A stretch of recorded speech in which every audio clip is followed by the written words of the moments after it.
Amis des tensions alternatives, bonjour. Alors aujourd'hui, je vais vous faire une petite vidéo sur les autotransformateurs, parce que je vois que j'ai souvent eu des fois des questions sur ce sujet, que j'ai vraiment pas... Enfin, j'ai traité une fois ça dans une vidéo, mais je vais dire un petit peu rapidement. Alors, qu'est-ce qu'un autotransformateur et quels sont ses avantages et ses inconvénients?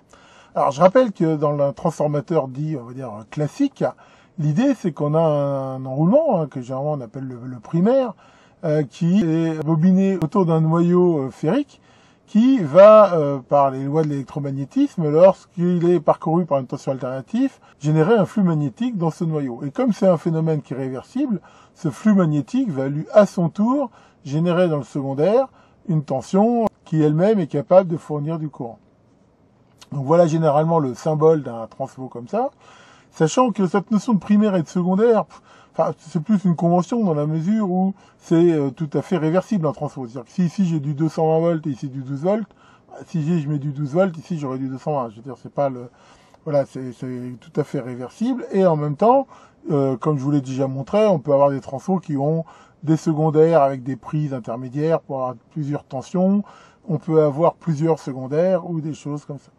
Mais on voit qu'une des caractéristiques principales donc de ce transfo, c'est aussi d'assurer ce qu'on appelle une isolation galvanique, c'est-à-dire qu'on voit qu'il n'y a aucun contact direct entre le fil du secondaire et du primaire. Le transfert d'énergie se faisant par le flux, voilà, ça assure vraiment ce qu'on appelle donc cette isolation galvanique, c'est-à-dire que là, par exemple, typiquement, si j'ai la phase et le neutre du secteur, ici, cette notion de phase et de neutre n'existe plus dans la mesure où la tension ici est complètement flottante vis-à-vis de la Terre.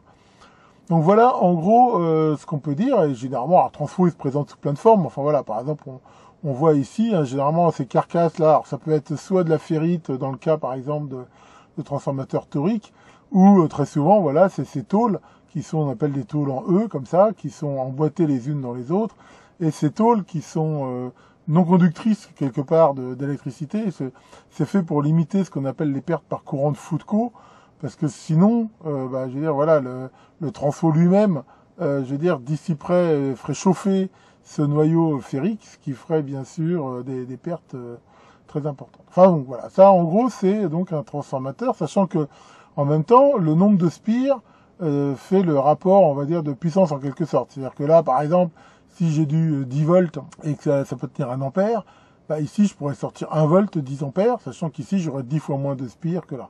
Bon, alors bien sûr, il y a toujours des pertes dans un transfo, donc c'est pas exactement comme ça, mais enfin voilà. L'idée, c'est ça. Alors, un autotransformateur, en gros, c'est une petite astuce qui va dire qu'on va utiliser, en fait, une partie du primaire pour en faire aussi le secondaire. C'est-à-dire qu'on a toujours ici ce noyau, mais on a, je veux dire, un seul enroulement sur lequel on va faire ici une prise, et on va dire que cette partie-là, quelque part, sert à la fois de primaire et de secondaire. Donc c'est ça l'idée de l'autotransformateur. Et on peut faire éventuellement plusieurs prises. Par exemple, là, on voit un schéma d'autotransformateur et ça marche dans tous les sens. Je pourrais très bien mettre du 110 volts ici et entre le 0 et là, récupérer 240 volts. Ou je mets du 240 volts ici et là, je récupère du 110 volts. Alors les avantages, ça fait bien sûr un gain de place, dans la mesure où, je veux dire, il y a une partie de l'enroulement qui est double. C'est moins cher, hein, le cuivre ça coûte cher, donc moins cher. Et quelque part, il y a un meilleur rendement, dans la mesure où il y a moins de pertes, quelque part, de transfert. Les inconvénients, le plus gros inconvénient, c'est qu'il n'y a pas d'isolation galvanique. On voit bien ici que, voilà, sur cette partie-là, il y a une partie commune reliée. Donc ça n'assure pas d'isolation galvanique. Si on branche ça, par exemple, et que vu on n'a pas de sens de la prise, on met la phase ici, et que là, on considère que c'est la masse, par exemple, on aura la phase sur la masse. Hein. C'est, comme je vous l'ai déjà montré, c'est hyper dangereux. En cas de court-circuit, la tension du secondaire peut être celle du primaire. Alors là, c'est pareil, dans un transfo comme ça, on peut comprendre que, alors ça dépend comment sont faits les enroulements, mais généralement, dans certains cas, il y a une très bonne séparation entre les deux. C'est-à-dire qu'imaginons même là que ça se mette à cramer, ok, ça va se mettre ici en court-circuit, mais a priori, celui-là peut rester isolé. Là, non, imaginons par exemple que ici il y a des spires qui se mettent en court-circuit, on voit que si ça, de là à là, ça devient en court-circuit, on se retrouvera directement avec le 240 volts là. Donc au niveau, je veux dire, de la sécurité, c'est un petit peu moins bien. Et le courant de court-circuit est aussi potentiellement plus élevé, dans la mesure où là, si je fais un court-circuit ici, bah, ok, ça va saturer le flux, enfin je veux dire, ça va quand même faire des bêtises, mais potentiellement, je veux dire, le courant ici, la surcharge sera moindre qu'ici, où on comprend bien que si là, par exemple, je fais un court-circuit, ben, on comprend bien qu'on se retrouve avec 220 volts sur cette partie-là de l'enroulement, ce qui revient à multiplier, je veux dire, sa tension par 2, donc ça peut éventuellement faire plus de bêtises. Enfin voilà, en gros, c'est les principaux avantages et inconvénients. Il faut savoir que les autotransfos, donc, ils ont surtout été utilisés quand justement on n'avait pas ces problèmes d'isolation galvanique, et où ça a été très très populaire, c'est quand le standard en France est passé de 110 volts à 220 volts. Là, on n'en avait rien à foutre de l'isolation galvanique, et là, il y a eu énormément d'autotransfos pour faire ça. D'ailleurs, il faut toujours se méfier, hein, quand on récupère des transfos, il faut bien des fois les tester, parce que ça peut être des autotransfos, c'est pas forcément marqué dessus de façon claire, et ça peut bien sûr faire des bêtises, quoi. Donc, il faut pas hésiter. En fait, c'est simple à tester, hein. C'est-à-dire qu'avec un ohmmètre, entre le secondaire et le primaire, vous devez trouver une résistance quasi infinie. Si vous voyez une résistance relativement faible, c'est que il n'y a pas d'isolation galvanique. Alors, il y a une autre chose qui peut être très intéressante avec les autotransfos, c'est qu'ils peuvent être variables. Donc l'idée, c'est que si on voit que là, comme on a vu, on pouvait faire des prises n'importe où, bah, si au lieu de faire des prises, je transforme ça par un curseur qui peut se déplacer le long de l'enroulement primaire, bah, je vais bien avoir ici une tension secondaire qui varie.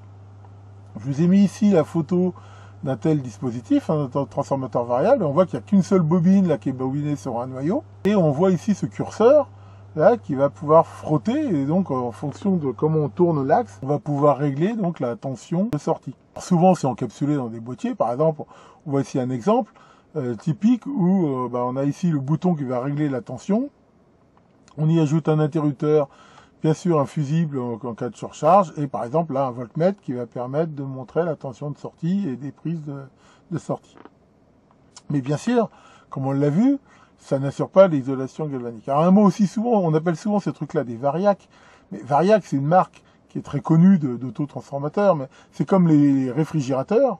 Le réfrigérateur c'est un objet qui a une fonction, et les frigidaires, qu'on abrège souvent en frigo, c'était une marque de réfrigérateur. C'est vrai que dans le langage populaire, on parle d'un frigo, d'un frigidaire, mais voilà, c'est une extension. Donc là, quand on parle de variac, voilà, c'est la marque, hein, mais le vrai nom, c'est un autotransformateur variable. Donc comme on l'a vu, par contre, ces trucs-là, si on voulait s'en faire une sorte d'alimentation de laboratoire variable, ça n'assure pas d'isolation galvanique. Donc ça, c'est pas une bonne idée de le faire. Par contre, il n'y a rien qui empêche, comme on le voit ici, par exemple, de rajouter ce qu'on appelle un transformateur d'isolement devant, par exemple. Et là, pour le coup, on sera isolé galvaniquement du secteur. Je rappelle, un transformateur d'isolement, c'est un transformateur qui a un rapport de 1,1, c'est-à-dire que la tension de sortie ici est la même que la tension d'entrée, mais par contre, ça assure donc une isolation galvanique entre les deux. Donc on peut très bien faire ça. Ou alors, il existe, c'est assez rare, mais ça existe, j'en ai déjà vu. Par exemple, il y avait des transformateurs pour des alimentations de trains électriques qui étaient faites comme ça, où il y a quand même deux bobinages. En fait, c'est un transformateur variable, mais qui a, je veux dire, un primaire séparé. C'est-à-dire, en gros, c'est un petit peu ce montage-là, mais en un seul. Maintenant, c'est quand même relativement rare de voir ça. Ça existe, mais c'est quand même pas les modèles les plus courants. La plupart des autotransformateurs sont comme ça et n'assurent pas d'isolation galvanique. Alors voilà, par exemple, pour voir un peu concrètement comment ça se présente, ça par exemple, justement, c'est un fameux transformateur d'isolement. D'ailleurs, on voit au-dessus, c'est marqué Isolation Transformer. Donc on voit qu'on a ici un primaire 0, 230 volts, et on a ici donc une sortie 0, 15 volts, 230, 400. Donc ça peut permettre différentes choses, et ici la terre. Donc la terre, en gros, c'est cette connexion ici qui est reliée à la carcasse. Donc voilà, donc ça c'est un transformateur d'isolement que j'utilise rarement, parce que je vous ai dit que, enfin, dans bien des cas, c'était pas une très bonne idée de faire ça, mais justement, je l'ai quand même en projet, parce que justement, voilà ici justement un autotransformateur. Donc là, on retrouve bien ce bouton ici qui permet d'ajuster la tension de sortie qu'on peut voir là sur ce voltmètre, et on va bien retrouver là l'entrée. Donc là j'ai mis un cordon secteur, et en sortie là voilà j'ai mis des prises comme ça. Donc là on a ce truc là, mais encore une fois ça n'assure pas l'isolation galvanique. Donc là par exemple, si on veut le faire fonctionner, on va voir tout à fait que la tension de sortie change bien avec l'axe du potentiomètre. Donc là si je le branche, là, on peut voir ici sur le voltmètre que la tension de sortie varie bien. Voilà. Là. Et qu'à la limite, même dans certains cas, il y a des autotransformateurs où la tension de sortie peut potentiellement être même supérieure à la tension d'entrée. Tout dépend comment est fait le bobinage. Enfin voilà, donc là, on voit que je peux tout à fait ajuster de 0 au maximum la tension. Bon, ce truc-là n'est pas très précis au niveau voltmètre. D'ailleurs, pour ceux que ça intéresse, je vous avais montré que j'avais trouvé un petit module voltmètre là qui permettait justement de mesurer les tensions alternatives à partir de 0. Parce que les 3/4 des voltmètres alternatifs qu'on trouve sur Ali, Banggood et compagnie, ils s'alimentent aussi par ce qu'ils mesurent, et souvent ils commencent qu'à 80 volts, ce qui n'est pas forcément terrible. Donc là, vous voyez tout à fait, hein, dans la réalité, comment ça se présente. Alors attention, dans tous les cas, il y a une puissance maximum. Là, on voit que ce transfo, 200 voltampères, voilà, d'ailleurs, on voit qu'il est protégé ici par un fusible. Il ne faut pas dépasser, bien sûr, la puissance max. Et c'est vrai aussi, là, pour ce variac, par exemple, si on lui tire trop de courant ou on le court-circuite en sortie, ben, ça peut l'endommager et le cramer. Alors, pour finir, je vais vous montrer une curiosité, une monstruosité, si on peut dire.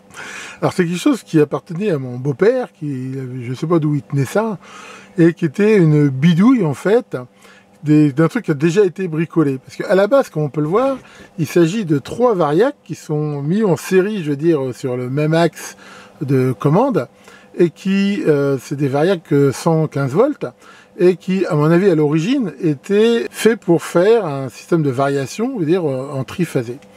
Mais là, on voit déjà que ça a été bidouillé, c'est-à-dire, enfin, on voit qu'il y a un variac ici qui n'est pas connecté, on voit qu'il n'y a rien de connecté dessus, et que là, comme on peut le voir, ces deux-là sont en série. D'ailleurs, on peut aussi voir quelque chose qui est assez intéressant, c'est que, comme c'est souvent le cas sur les variacs, non seulement il y a la partie variable, mais il y a aussi des prises à différents endroits sur l'enroulement qui permettent d'avoir des tensions fixes, en fait. C'est-à-dire à la fois un autotransformateur fixe avec une partie variable. Et là, on voit bien là que ils ont été montés en série et que celui-ci, là, n'est pas connecté.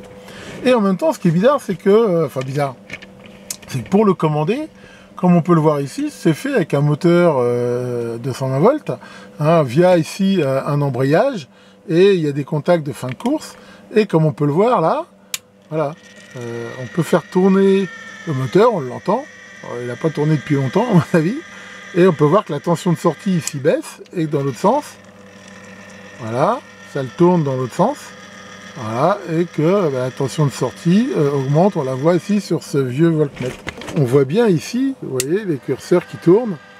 Voilà. Bon, ce truc-là nécessiterait, je pense, une révision et ainsi de suite. Alors d'ailleurs, pour info, je vous rappelle que je vous l'avais aussi montré dans le temps, cet appareil-là, voilà, qu'on voit là, qui est une alimentation alternative, qui n'est pas basée sur un variac, hein, ça c'est basé sur un système électronique, et qui permet aussi, justement, de choisir une tension alternative variable avec une protection et tout ça. On peut le voir un peu plus comme une alim de labo alternative variable. Mais justement, là, comme j'avais un peu des doutes, je me suis dit, avant de brancher ça, j'ai peur de tout faire sauter, parce que ce truc-là, je crois que ça n'a pas été branché depuis au moins 30 ans. Je l'ai branché là sur cette alimentation.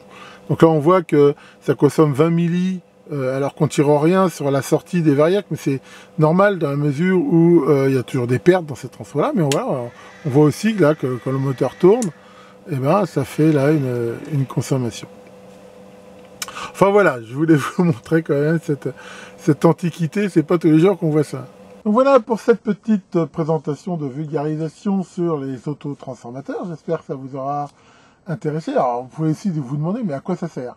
Eh bien, comme on l'a vu, ça sert généralement justement à faire des tests, éventuellement, de dire, par exemple, j'ai une aimée découpage, comment elle se comporte en cas de surtension, en cas de sous-tension. Ceux qui restaurent, par exemple, des vieilles télés, des vieux postes de radio, c'est très utile, des fois, quand ils n'ont pas tourné depuis longtemps, que les condensateurs sont un peu, je veux dire, au repos, de les alimenter comme ça doucement, plutôt que de les brancher directement. Ça les permet de se refaire, entre guillemets, comme ça. Enfin voilà, en gros, à chaque fois qu'on va avoir besoin d'avoir une tension variable, peut être intéressant. Et si bien sûr, en même temps, comme je l'ai montré, on y ajoute une isolation galvanique, en effet, ça fait réellement une alimentation un peu variable de labo, sachant que dans ces cas-là, quand même, il faut aussi, et je ferai bientôt une vidéo pour parler de ça, y ajouter justement des protections quand même, de façon justement à pas les endommager. Parce que la notion de tension constante, courant constant sur les alimes en continu, c'est pas tout à fait la même chose en alternative. Enfin voilà, ça nécessitera, je pense, une autre vidéo que je ferai dans quelques temps. Tiens, Maurice, ça va Maurice? Non, tu t'es encore engueulé avec pincette. Oh là là, pourquoi? Parce qu'elle déteste que tu lui fasses l'amour avec des chaussettes. Bah, écoute, c'est vrai que c'est crade, quoi. Regarde, moi j'utilise des préservatifs, d'abord, c'est beaucoup moins dégueulasse, et puis ça marche beaucoup mieux. Ce Maurice, vraiment. Là-dessus, que le grand variac vous fasse de belles variations de tension, et à très bientôt pour de nouvelles vidéos.